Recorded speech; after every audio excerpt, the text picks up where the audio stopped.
खबर फतेहपुर से है, जहां जनपद फतेहपुर के सिविल लाइन स्थित लौहपुर सरदार वल्लभ भाई पटेल पेशरागृह में विशाल किसान प्रदर्शनी का आयोजन किया गया। आयोजन के मुख्य अतिथि कैबिनेट मंत्री राकेश सचान व जिलाधिकारी इंदुमती ने किसान प्रदर्शनी में लगे स्टॉलों का अवलोकन किया। वहीं जैविक उत्पाद के नमामि गंगे परियोजना के अंतर्गत लगे भृगु ऑर्गेनिक स्टॉल का बारीकी से निरीक्षण किया गया। निरीक्षण के दौरान जैविक स्टॉल में लगे मोटे अनाजों, फल, सब्जियों की जानकारी ली। वहीं कार्यक्रम को संबोधित करते हुए जिलाधिकारी इंदुमती ने बताया कि जनपद फतेहपुर की धरती कृषि योग्य उपजाऊ है। कृषि में महिलाओं का भी बड़ा योगदान होता है। उन्होंने किसानों से कहा कि अपने घर की महिलाओं को कृषि क्षेत्र में आगे आने दें, जिससे महिलाओं को भी समाज में अपना स्थान पा सकें। उन्होंने कहा कि किसान भाई दिन रात मेहनत करके अनाज पैदा करते हैं, जो जीवन जीने के लिए बहुत ही महत्वपूर्ण है। किसान की आय बढ़ाने के लिए एफपीओ भी बनाए जा रहे हैं। वहीं ईश एग्रीकेट प्राइवेट लिमिटेड इंदौर के प्रोजेक्ट कोऑर्डिनेटर जितेंद्र ने बताया कि केंद्र सरकार व राज्य सरकार जैविक खेती को बढ़ावा दे रही है। किसान भाई जैविक खेती को अपनाएं। जैविक खेती करने में लागत कम और मुनाफा ज़्यादा होता है। देखिए, आज एक किसान सम्मान समारोह का कार्यक्रम था सरदार वल्लभ भाई प्रेक्षागृह में। उसी कार्यक्रम में लोग आए थे। प्रगतिशील फतेहपुर के किसानों को बुला करके और तमाम सारी सरकार की जो योजनाएं चल रही है उसमें कृषि विभाग के अधिकारी, हमारे पशु विभाग के अधिकारी और तमाम कृषि वैज्ञानिक लोगों ने अपने विचार रखे और तमाम तरह की नई नई जानकारियाँ किसानों को दी कि किसान अपनी खेती में कैसे उपज बढ़ा सकता है, कैसे आय बढ़ा सकता है। क्योंकि बहुत सारी सरकार की जो योजनाएं चल रही हैं वो किसानों को नहीं मालूम।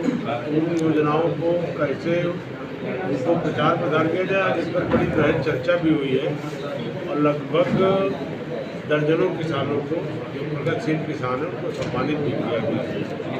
तमाम सारी लाभकारी योजनाएं जब से माननीय प्रधानमंत्री मोदी जी देश की सत्ता संभाले और 9 साल का कार्यकाल 9.5 साल हो रहे हैं, 6.5 साल यूपी गवर्नमेंट को माननीय योगी जी के नेतृत्व में प्रदेश आगे बढ़ रहा है, जिसमें लगातार किसानों की आय कैसे बढ़े, एमएसपी में उत्पाद मूल्य को लगातार बढ़ा करके प्रतिवर्ष, चाहे गेहूँ हो, धान हो, गन्ना हो, इनके उत्पाद का मूल्य बढ़ाना, इनके जो भी दैवीय आपदा में अगर कहीं कोई किसी का नुकसान हुआ तो उसको राहत देना, सही समय से लोगों को खाद और बीज उपलब्ध होना, हमारे गरीब जो किसान हैं उनको फ्री बीज देना। और प्रधानमंत्री जी ने ये जो पहली बार मोटे अनाज के लिए ये साल घोषित किया है, इसमें भी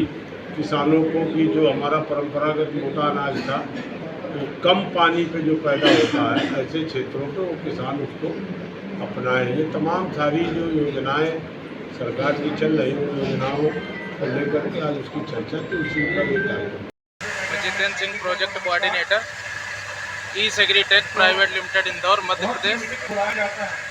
ये जो जैविक खेती का कार्यक्रम अपने फतेहपुर जनपद में चल रहा है, अपने भृगु ऑर्गेनिक की एक प्रेक्षागृह के सामने जो शॉप भी खुली है, इसकी सभी किसानों तक ये संदेश पहुंचाना चाहता हूं। इस माध्यम से उसके लिए आज एक जैविक किसान मेला प्रेक्षागृह में रखा गया है और हमारा इसका दैनिक जागरण का भी साथ में प्रोग्राम है। तो ख़ास तौर से हम यही कहना चाहेंगे कि हमारे सभी कृषकों को जैविक खेती का बढ़ावा भी दिया जाए। गवर्नमेंट भी बहुत ज़्यादा फोकस कर रही है इस चीज़ पर, अनुदान भी दे रही है और इसका अनुदान भी है हमारे कृषकों को। नमामि गंगे व पीकेवीवाई योजना के अंतर्गत उनको जैविक खेती करने के लिए ड्रम, बाल्टी, मग्गा, स्प्रे मशीन, सारी चीज़ें गवर्नमेंट भी अनुदान पर उपलब्ध करा रही है। 100% सब्सिडी पर है। तो सारी चीज़ें इसमें आपको मार्केट से भी कोई चीज़ नहीं खरीदनी है।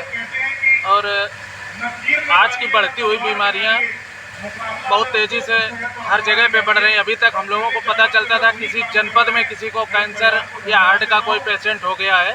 आज हमारे केमिकल्स का अधिक प्रयोग होने से ये बीमारियां बहुत तेज़ी से बढ़ रही हैं। तो मैं सभी किसान भाइयों से यही कहना चाहूँगा कि रासायनिक युक्त खेती ना करके हमारी जैविक खेती थोड़ा थोड़ा अपने यूज के लिए अपनाएं और आगे भी दूसरे किसान भाइयों को जागरूक करें। सरकार इस ओर भी प्रयास कर रही है। सरकार भी इस पे बहुत ज़्यादा प्रयास कर रही है कि जैविक खेती करके अपने स्वास्थ्य अच्छा बना सके और लोगों को भी अपना अनाज दे सके, मार्केट में ला सके। ज़्यादा से ज़्यादा किसान जुड़ने के लिए फतेहपुर में क्या करें, आप कहाँ पर संपर्क करें जैविक के लिए? सर मेरे यहाँ पे क्लस्टर बन रहे हैं, अभी 85 क्लस्टर हमको मलुआ में फिर मिले, मलुआ ब्लॉक में। तो अगर जो कृषक भाई हमारे जुड़ना चाहते हैं उसके लिए हमको उनका आधार कार्ड, बैंक की पासबुक, खतौनी, ये उनका मोबाइल नंबर, ये सारी चीज़ें हमको उपलब्ध चाहिए। हम इनको पीजीएस पे जोड़ सकते हैं रजिस्ट्रेशन करके। फतेहपुर से पंकज पटेल की रिपोर्ट, TV1 इंडिया न्यूज़।